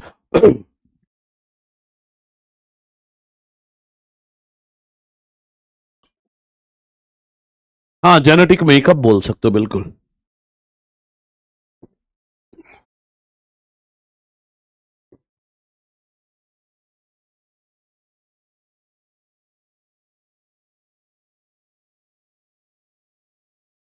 चलो आ जाओ, देखो भाई आ जाओ। हाँ, कैरेक्टर शो करेगा गोपाल, हेमिजाइगस है, मान लो किसी के पास स्मॉल ए है, स्मॉल ए ही है बस, तो स्मॉल ए असर दिखाएगा। अकेला है तो दिखाएगा ना, डोमिनेंट एलील होता तो ना दिखाता। देखो बच्चों, प्लांट हाइट कैरेक्टर के लिए जेनेटिक कंपोजिशन क्या क्या है पौधों में, कैपिटल टी स्मॉल टी, है ना, वही है जीनोटाइप। लेकिन हाइट के लिए अपीयरेंस कैसा है, सही है, हाइट के लिए अपीयरेंस कैसा है, प्लांट टॉल है, डॉर्फ है, सही है। तो गौतम बाद में बात करेंगे यार, अभी ये पढ़ लो बच्चे। हाँ, एक्सटर्नल देखने में कैसा है, हाइट के मामले में वो देखने में कैसा है, external appearance of an organism, external appearance of an organism for a particular character, for a particular character. मतलब हाइट के लिए प्लांट में एक्सटर्नल अपीयरेंस क्या है, या तो टॉल या तो ड्वार्फ, ये उसका फिनोटाइप है, ठीक है। हेमिजाइगस तभी होगा जब हर क्रोमोसोम, किसी क्रोमोसोम की एक ही कॉपी हो इंसान में, है ना, फिनोटाइप हो गया। बच्चों ध्यान से सुनना, एक लाइन और बोलता हूं, फिनोटाइप बताए कौन डिसाइड करता है, सर जीनोटाइप, है ना, जीनोटाइप ही तो डिसाइड करेगा भाई। कैपिटल टी टी है तो tall, capital T small T है तो टॉल, स्मॉल टी टी है तो डॉर्फ, है ना। लेकिन ये आधी जानकारी है बच्चों, पूरी जानकारी मेरे से लो। फिनोटाइप इज डिसाइडेड बाय, ये देख लो कौन डिसाइड करता है, जीनोटाइप एंड इन्वायरमेंट। कौन डिसाइड करता है, जीनोटाइप और इन्वायरमेंट। सर जीनोटाइप तो समझ में आ गया, जीनोटाइप तो समझ में आ गया, कैपिटल टी टी के कारण टॉल, कैपिटल टी के कारण टॉल, स्मॉल टी के कारण डॉर्फ। अब सर इन्वायरमेंट कैसे, इन्वायरमेंट कैसे, ध्यान दीजिएगा सभी, सभी ध्यान देंगे, इन्वायरमेंट कैसे डिसाइड करेगा। प्लांट कैपिटल टी है, समझ ना, प्लांट कैपिटल टी है, टॉल होना चाहिए, लेकिन जिस मिट्टी में मैंने उगाया वो मिनरल डेफिशिएंट है, वो टॉल होगा क्या, नहीं होगा भाई, सही है मेरी बात। तो किसने डिसाइड किया, जीन और इन्वायरमेंट दोनों ने। अरे चलो दूसरा एग्जाम्पल बोलते हैं। एक डार्क स्किन कॉम्प्लेक्शन का बच्चा था, जब बच्चा पैदा हुआ तो उसका डार्क स्किन कॉम्प्लेक्शन की जीन थी उसमें, लेकिन पैदा होते ही उसके पेरेंट्स और बच्चा स्विट्जरलैंड चले गए 20 साल के लिए, 20 साल के लिए स्विट्जरलैंड चले गए।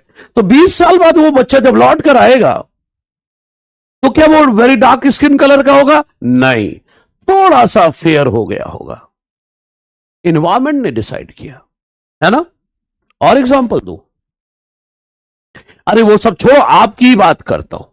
आपकी क्लास में, किसी का नाम नहीं ले रहा, आप नहीं बोलेंगे मुझे बोला, आपकी क्लास में एक बच्चा था, आपकी क्लास में, या ये जो क्लास अभी अपनी चल रही है इसमें एक बच्चा ऐसा था, जब पहली बार नर्सरी क्लास गया था तो उसमें वेरी जीनियस आईक्यू की जीन थी, वेरी जीनियस आईक्यू की जीन थी, लेकिन नर्सरी से लेकर अभी तक उसे वेरी इडियट दोस्तों का साथ ही मिला।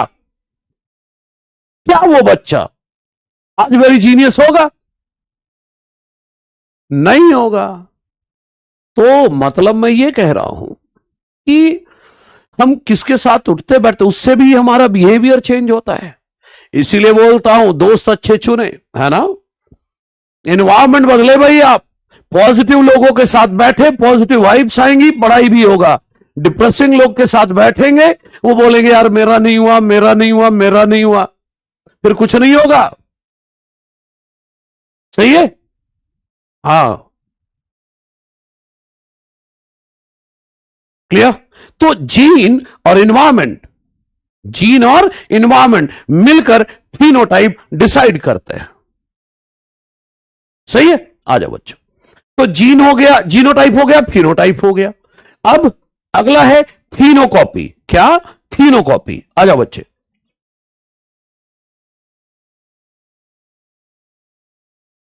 फिनोकॉपी क्या है? When two different genotype, when two different genotype develop similar phenotype,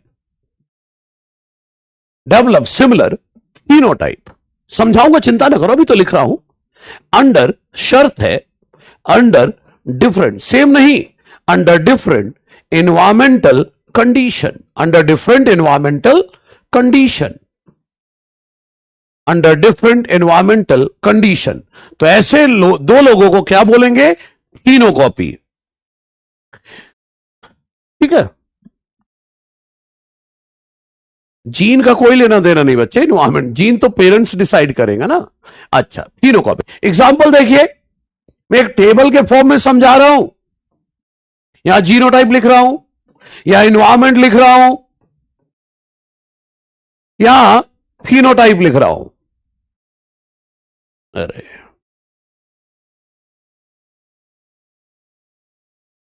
ये, अब समझना मेरी बात को। जीनोटाइप मान लो बच्चों दो ले रहा हूं, कैपिटल टीटी और स्मॉल टीटी। दो जीनोटाइप ले लिए, दो जीनोटाइप ले लिए। सही है। देखो भाई, अब इधर देखो, दो जीनोटाइप ले लिए। अब क्या लिखा है ऊपर? जीनोटाइप अलग है, फिनोटाइप तो अलग आने चाहिए ना। अगर मैं दोनों को नॉर्मल एनवायरमेंट में रखूं बच्चों, तो ये टॉल होगा, ये ड्वार्फ होगा। सही है ना। अरे जब जीनोटाइप अलग है तो फिनोटाइप भी अलग होगा, एक का टॉल होगा, एक का ड्वार्फ होगा। लेकिन मैं बोल रहा हूं जीनोटाइप अलग है लेकिन फिनोटाइप सेम आ जाए। अरे कैसे, मतलब ये भी टॉल हो जाए? हां, हो सकता है। अगर मैं इसे जिब्रेलिन रिच एनवायरमेंट में रख दूं, याद है प्लांट ग्रोथ हार्मोन में पढ़ते हैं ना, जिब्रेलिन स्टेम हाइट बढ़ा सकता है, तो जिब्रेलिन रिच एनवायरमेंट में रख दिया बच्चों, तो अरे ये भी टॉल हो गया। तो इन दोनों को कहेंगे phenocopy of each other. Phenocopy क्या है? ध्यान से सुनना, ध्यान से सुनना, बोल सकते हो मनीष। अब ध्यान से सुनना। फिनोटाइप, फिनोटाइप बच्चे मॉर्फोलॉजिकल भी हो सकता है, एक्सटर्नल अपीयरेंस। अगर इंटरनल कैरेक्टर पढ़ोगे तो इंटरनल हो जाएगा। तो सुनो मेरी बात, फिनोटाइप को सिंपल भाषा में सुनो। इन्वायरमेंट हाइट को इफेक्ट कर सकती है, बिल्कुल बिल्कुल, इसका जवाब दूंगा मैं। आप में से कई बच्चे ऐसे हैं जिनमें टॉलनेस की जीन थी। क्या थी? टॉलनेस की जीन थी, फिर भी हाइट नहीं बढ़ पाई। पता है क्यों? क्योंकि खाते समय मम्मी के साथ बहुत नौटंकी करी, ये नहीं खाऊंगा, वो नहीं खाऊंगा, ये नहीं खाऊंगा। तो नहीं खाऊंगा तो भुगतो। मतलब इन्वायरमेंट यहां पर न्यूट्रिशन है, न्यूट्रिएंट्स है, वो मिलेंगे तब ना हाइट बढ़ेगी भाई। अच्छा आ जाओ, देखो दो अलग अलग जीनोटाइप है। नहीं बच्चों, जो मैंने बोला बस वो, जीनोटाइप अलग, फिनोटाइप अलग। जीनोटाइप अलग है, फिनोटाइप सेम आ गया। जीनोटाइप अलग है, मैं क्या बोल रहा हूं फिर से बोल, जीनोटाइप अलग है, फिनोटाइप सेम आ गया। लेकिन कब? जब डिफरेंट एनवायरमेंट में रखूं। तो ऐसे दोनों को क्या बोलेंगे अपन? ऐसे दोनों को फिनोकॉपी बोलेंगे।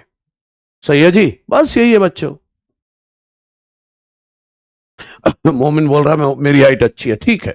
जीनोटाइप बच्चों क्या है? जीनोटाइप अलग, फिनोटाइप सेम, लेकिन कब? अलग अलग इन्वायरमेंट में। तो क्या बोलोगे? Phenocopy of each other. सही है बच्चों? ओके। अब बच्चों, अब क्या बताऊं? छोटे छोटे टर्म और बता देता हूं। आप बोलो क्या पढ़ा रहे हो सर, ये छोटी छोटी बातें हमें आती है। नहीं, मैं तो जीरो से ही पढ़ाऊंगा। अभी डोमिनेंट एलील पढ़ाना है मुझे, रेसेसिव एलील पढ़ाना है। डोमिनेंट एलील पढ़ाना है, रेसेसिव एलील पढ़ाना है, ठीक है।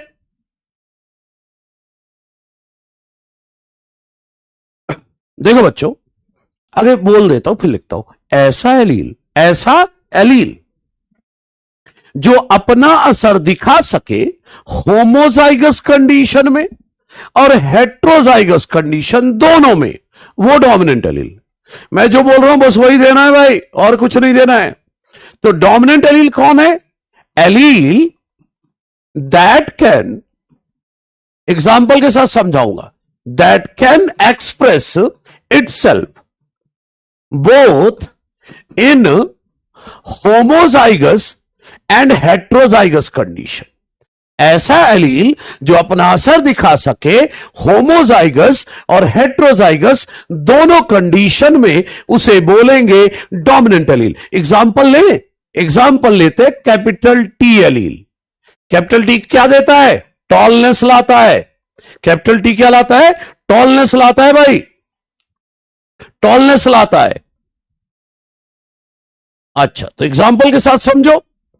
मान लो एक इंडिविजुअल है, होमोजाइगस है, कैपिटल टी, क्या ये टॉल होगा? हां बिल्कुल होगा।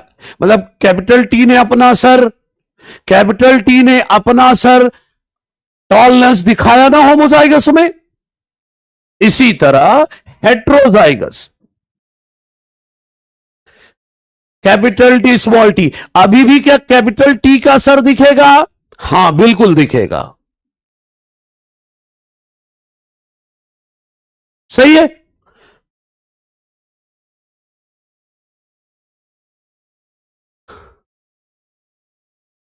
सही है भाई?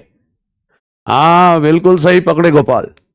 तो सुनो मेरी बात, कैपिटल टी होमोजाइगस में भी अपना असर दिखा रहा है, हेट्रोजाइगस में दिखा रहा है। तो ऐसा एलील जो होमोजाइगस हेट्रोजाइगस दोनों में असर दिखाए, वो डोमिनेंट एलील है।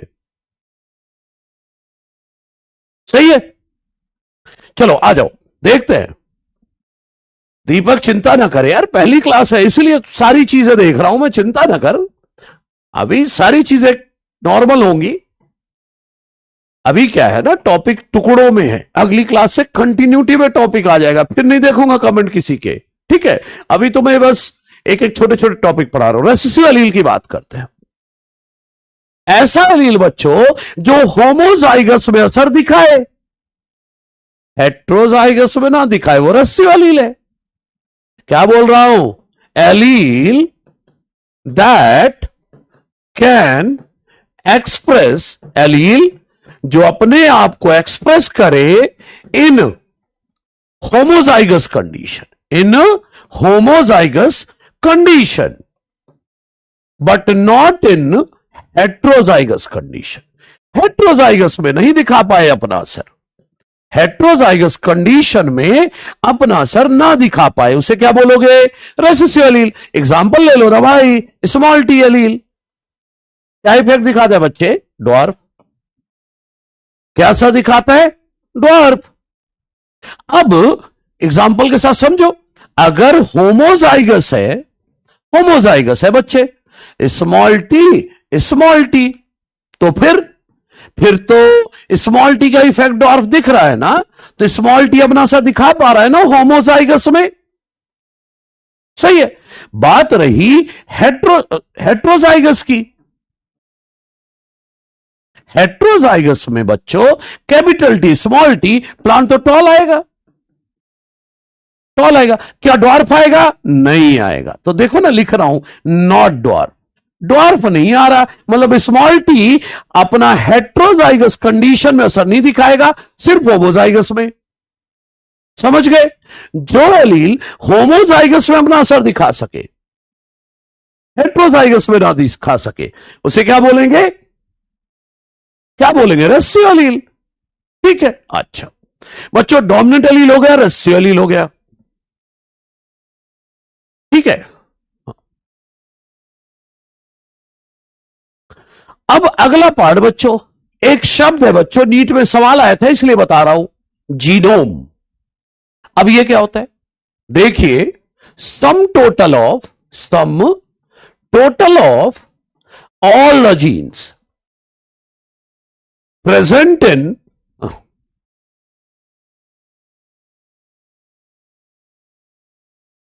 क्या बोल रहा हूं, sum total of all the genes present in haploid number of chromosome, present in haploid number of chromosome.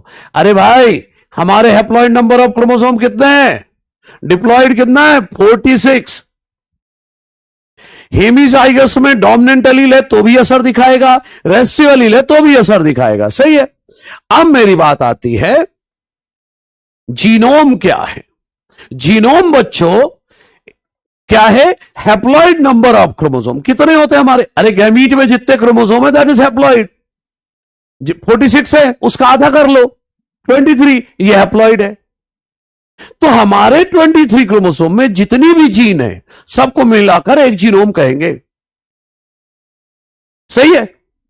क्या बोल रहा हूं, हमारे पास 23 क्रोमोसोम है, ये हैप्लॉइड। गैमीट में कितने क्रोमोसोम है, 23, उनमें जितनी भी जीन है मिलाकर एक जीनोम है। और सिंपल कर देता हूं, और सिंपल करता हूं, सुनो सुनो, हेमीजाइगस में dominant he dominant, capital A dominant रहेगा बच्चे, लेकिन अगर स्मॉल ए है किसी के पास, रेसियो एलील है, तो भी असर दिखाएगा, क्योंकि कोई ऑप्शन है ही नहीं वहां पर, एक ही एलील है। अच्छा सुनिए, अब मैं बोल रहा हूं बच्चों, haploid number of chromosome, gene pool population genetics में पढ़ेंगे बच्चा, पढ़ेंगे पढ़ेंगे, जीन पूल भी पढ़ेंगे, पॉपुलेशन जेनेटिक्स। सही है, वहां पर जब हार्डी-वेनबर्ग के न्यूमेरिकल करेंगे तब बात करेंगे। हां, अभी ना मिक्स करो चीजों को। हां, मैं बिल्कुल बताऊंगा, अभी जीनोम की बात करते हैं। देखो, मैं फिर से बोलता हूं कि हैप्लॉइड नंबर ऑफ क्रोमोसोम में जितनी भी जीन है, हैप्लॉइड नंबर ऑफ क्रोमोसोम में जितनी भी जीन है, उनको मिलाकर एक जीनोम कहते हैं। या ये भी छोड़ो ना यार, अब डेफिनेशन मैंने लिखा दी ना, ठीक है, याद क्या रखो वो सुनो। हमारा हैप्लॉइड नंबर ऑफ क्रोमोसोम मिलाकर एक जीनोम है, हमारे 23 क्रोमोसोम मिलाकर एक जीनोम है। देखो हम डिप्लॉइड क्यों हैं, क्योंकि हमारे पास 2 जीनोम है, 23 क्रोमोसोम का एक सेट, एक जीनोम पापा से आया, 23 क्रोमोसोम का एक सेट, एक जीनोम पापा से आया, 23 क्रोमोसोम का दूसरा सेट, दूसरा जीनोम मम्मी से आया। तो हमारे पास 2 जीनोम है। साफ साफ बोलो, 23 क्रोमोसोम मिलाकर एक जीनोम हमारे में। समझ रहे हो मेरी बात, ये डेफिनेशन के नाम पर रखे रहो, कोई बात नहीं, डेफिनेशन के नाम पर रखे रहो कि हैप्लॉइड नंबर क्रोमोसोम में जितनी जीन है वो दैट इज 1 जीनोम। मैं तो साफ साफ बोलता हूं, सीधे दिमाग में रखो, हैप्लॉइड नंबर ऑफ क्रोमोसोम जो है वो एक जीनोम है, वो एक जीनोम है।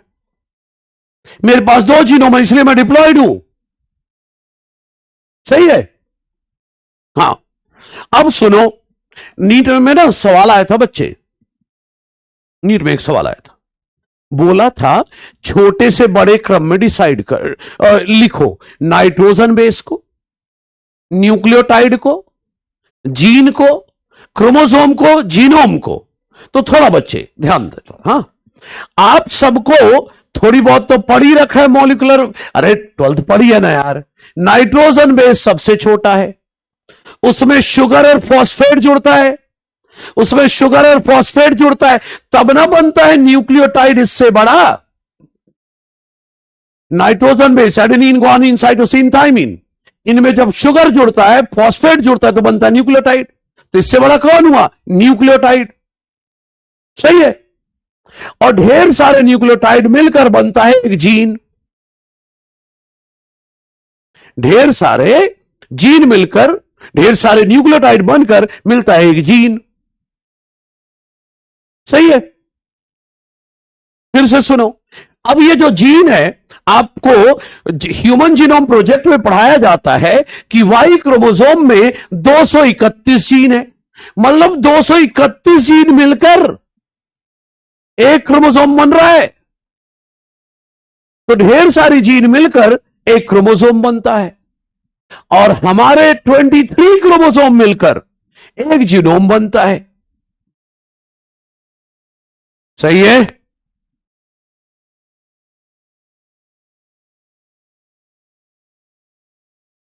बिल्कुल समझ रहे हो मेरी बात? तो फिर सुन लो। हाँ बिल्कुल, हमारे पास दो सेट ऑफ जीनोम है, एक पापा से एक मम्मी से, ठीक है? तो ठीक है बच्चा, सबसे छोटा नाइट्रोजन बेस, उसमें शुगर फॉस्फेट जुड़ा तो क्या बना? न्यूक्लियोटाइड।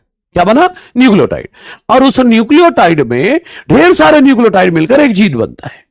अब बोला ना 231 जीन मिलकर हमारा एक क्रोमोसोम बना है, वाई। तो ढेर सारी जीन मिलकर एक क्रोमोसोम, और हमारे 23 क्रोमोसोम मिलकर एक जीनोम बना है। सही है? सबसे बड़ा कौन हुआ? जीनोम। ठीक है?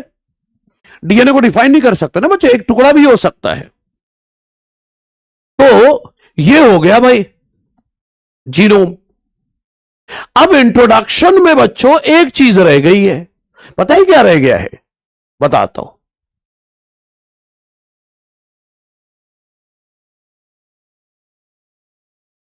और तगड़ी चीज रह गई है बच्चे, ये पूरा डीएनए है। ठीक है? अक्षत 3 मई को नीट है, मैं 15 फरवरी। बिल्कुल कर ले भाई, आगे तो आपको बोर्ड की तैयारी करनी पड़ेगी जो 12th वाले हैं, है ना? और साथ में ये लेके चलना है, मेहनत खूब करनी है। डीएनए ये पूरा है बच्चे ये भी डीएनए में मिलेगा, ये भी मिलेगा, ये भी मिलेगा, ये भी मिलेगा। सही है? तो डीएनए के ही चीजों को अरेंज किया है। ठीक है? अब सुनिए बच्चों, एक चीज क्या रह गई है, एनसीईआरटी ने एलील के टाइप बताए, modified allele, modified allele, unmodified allele, ये बात रह गई है। अरे ट्रू ब्रीडिंग तो अगली क्लास में आ जाएगा, मेंडल के एक्सपेरिमेंट में जब बात करेंगे। ठीक है? अगली क्लास में एनसीईआरटी की भी जरूरत पड़ेगी हमें। बस ब्लैक यूरिन डिजीज में जितना बताया ना बच्चे अनमोल, बस उतना ही रखो, अभी जब जरूरत पड़ेगी मैं बता दूंगा, है ना? एक चीज रह गई है, और वो ये रह गई है क्या? Concept of dominance. क्या रह गया है आज अगली क्लास के लिए?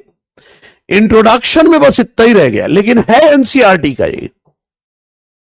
तो अगली क्लास में हेट्रोसिस नहीं चाहिए हर्षवर्धन, बहुत पुरानी बात है ये, नहीं पढ़ते अब, डीएनए बड़ा माना जाएगा भाई। ठीक है? तो ये रह गया है इंट्रोडक्शन में, अदरवाइज सीधा पढ़ेंगे मेंडेलिज्म, मेंडेलियन जेनेटिक्स। अच्छा मैं अपने बारे में बताऊं, जो लोग मुझे नहीं जानते, कुछ लोग नए भी जुड़े हैं शायद, तो बता देता हूं।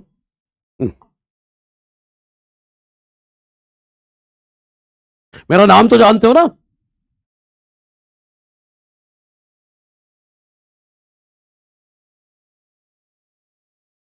बच्चों मुझे बच्चे बच्चे जो हैं एमकेजी सर के नाम से जानते हैं, मनोज कुमार गुप्ता, है ना?